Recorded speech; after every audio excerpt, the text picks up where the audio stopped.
Hapo zamani mji fulani alikuwepo tajiri, mfupi wa kimo, toza ushuru, aliitwa Zakayo.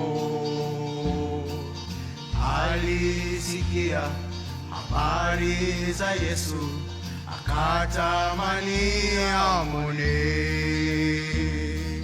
Kimo kifupi ikawa sababu kufanya ashindwe kumwona Yesu.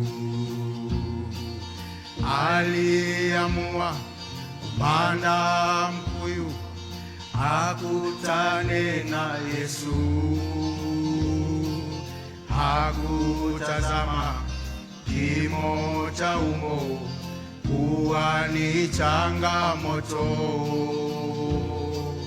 Kajitahidi, kafanya bidii atimize malengo. Kwenye mkuyu akakutana na Yesu uso kwa uso.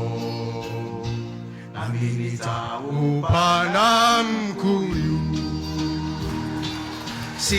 sitakubali kukwamishwa, iwe ufupi au mateso, pia na majaribu. Nia yangu ni kumwona Yesu. Ungeza ukampigia Yesu makofi namna hii. Kwenye maisha kuna vikwazo vimekuwa ni sababu, ama kushindwa na kuchelewa kuonana na Yesu. Usikubali, ifanye bidii, utafute mkuyu. Njia sahihi kama Zakayo mpaka umwone Yesu. Nami nitaupanda mkuyu, sitakubali kukwamishwa,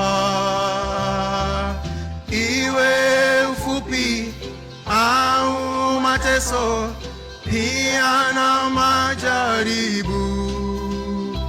Nia yangu ni kumwona Yesu. Nami nitaupanda mkuyu, sitakubali kukwamishwa, iwe ufupi au mateso, pia na majaribu. Nia yangu ni kumwona Yesu.